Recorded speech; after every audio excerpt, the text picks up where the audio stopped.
Bonjour et bienvenue sur la chaîne des Animaginables. Aujourd'hui on a testé pour vous une version de poche du Trivial Pursuit spécial Harry Potter. C'est parti!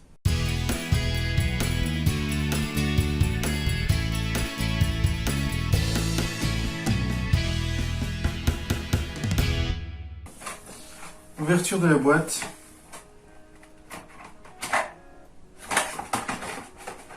Ouverture de la boîte.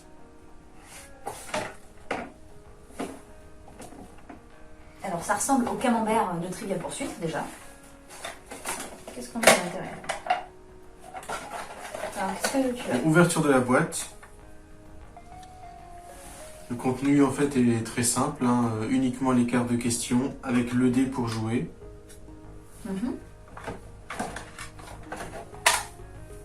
Dé à 6 faces avec les 6 couleurs.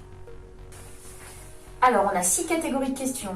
Une catégorie magie noire, poudlard, sortilège et potions magiques, objets magiques, personnages magiques, animaux et créatures.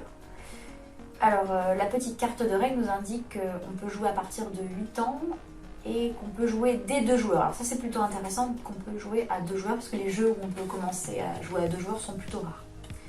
100 cartes questions, un dé, un jeton Trivial Pursuit. T'as un jeton Trivial Pursuit? Victoria, t'as un jeton Trivial Pursuit? Il sert à rien en fait.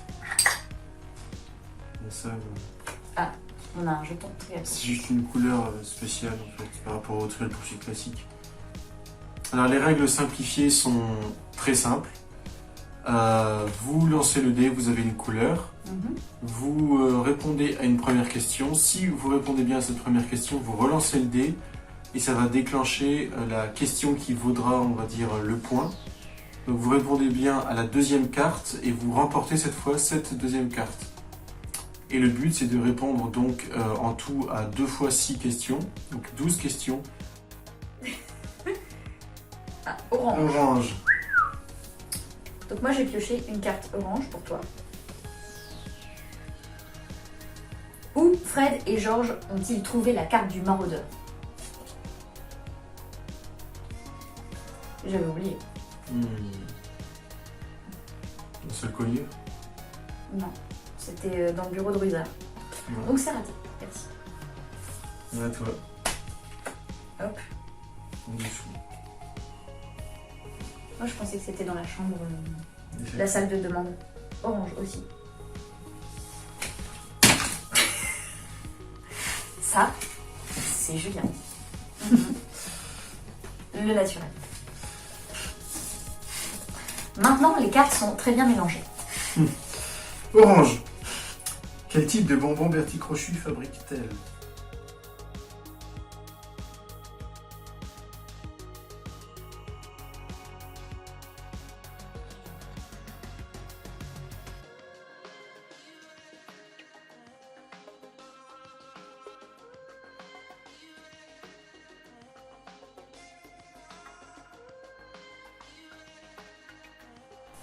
Alors, notre débriefing du jeu Trivial Pursuit Harry Potter. Alors, ce qu'on peut dire déjà, c'est que c'est un jeu qui est facile à transporter. On peut le transporter un petit peu partout par rapport à son format. On peut y jouer par exemple à l'apéritif, on peut y jouer dans les transports, en voiture quand on est passager, etc. Parce que c'est vrai que le format, il est plutôt sympa. D'ailleurs, comment on ouvre la boîte déjà? Hop. J'arrive plus à ouvrir la boîte. Ah oui, ça glisse comme ça. Donc voilà, tout tient dedans, dans une petite boîte. Donc ça, c'est plutôt pratique. Toi, qu'est-ce que tu en as pensé, Julien, du jeu? Moi j'ai bien aimé. C'est un jeu qui est quand même fait pour les spécialistes et les connaisseurs. On a des questions qui sont, quelques-unes sont un peu génériques, on va dire, mais beaucoup fait pour les spécialistes et vraiment les amateurs d'Harry Potter.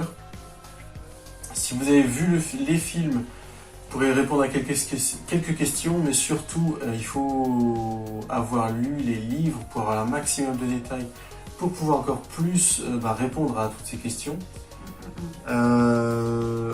Quand on connaît les livres, quand on connaît les films, on peut répondre assez facilement à au moins à 50% des questions. Après, c'est vraiment des fois des points de détail, mais tant mieux, puisque c'est ça qu'on aime, il ne faut pas que ce soit trop facile non plus. il faut aller chercher dans le détail et entre vraiment amateurs connaisseurs du monde d'Harry Potter, ben, on va essayer de chercher à voir qui connaît le plus de détails et parfois vraiment les détails les plus infimes, mais c'est bien, ça met du challenge. Alors donc il y a 100 cartes de 6 questions, mais on doit avouer qu'on a joué quoi, une vingtaine de minutes. Et en une vingtaine de minutes, on a quand même réussi à tomber sur des questions qui étaient un peu doublons les unes par rapport aux autres, où c'était la même thématique qui était posée de 2 manières différentes. Donc c'est un petit peu embêtant parce que du coup, à 2 ou 3 tours d'intervalle, on a la réponse à la question et il ne faut pas forcément réfléchir. Il faut juste se souvenir des tours précédents et puis on a la réponse. Donc ouais, ça m'est même arrivé plusieurs fois, je pense au moins 2 fois là-dessus où on est tombé sur des thématiques ou des scènes identiques. Et puis on doit avouer qu'il y a quelque chose qui a beaucoup énervé Julien sur le Trivial Pursuit qu'on vient de jouer, parce que ce n'est pas exactement un Trivial Pursuit. Oui, en fait le Trivial Pursuit classique, le but du Trivial Pursuit c'est d'aller chercher 6 couleurs sur votre pion camembert qui correspond à 6 thèmes différents, la littérature, l'histoire, la géographie, ce genre de choses. Le principe, c'est donc que vous baladez sur la carte, puisque dans le jeu classique, vous avez une carte. Vous devez aller chercher un thème qui parfois va pas du tout vous intéresser, pas du tout vous correspondre, ou alors vous n'avez pas de connaissances là-dessus. Mais il faut y aller et répondre à la bonne question pour pouvoir remplir donc votre camembert et remporter la partie.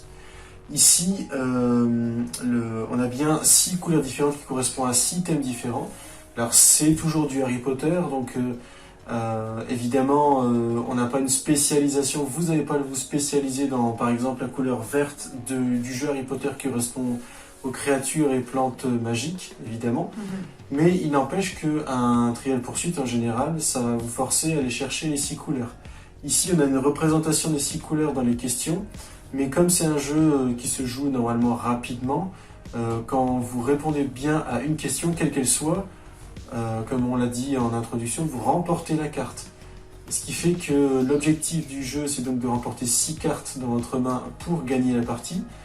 Donc vous auriez pu très bien répondre à 6 cartes avec la question couleur verte qui correspond aux créatures magiques et remporter la partie. Et je trouve ça un peu dommage puisque ça enlève un peu la symbolique du Trivial Pursuit qui est d'aller chercher les 6 couleurs dans les 6 thèmes différents. On espère du coup que ce test de jeu vous a plu. Si c'est le cas, n'hésitez pas à rajouter un petit pouce bleu et à laisser vos commentaires juste en dessous, notamment si vous avez déjà joué à une version de poche de Trivial Pursuit ou même à cette version-là. Et surtout, si ce n'est pas déjà fait, abonnez-vous. À bientôt. À bientôt.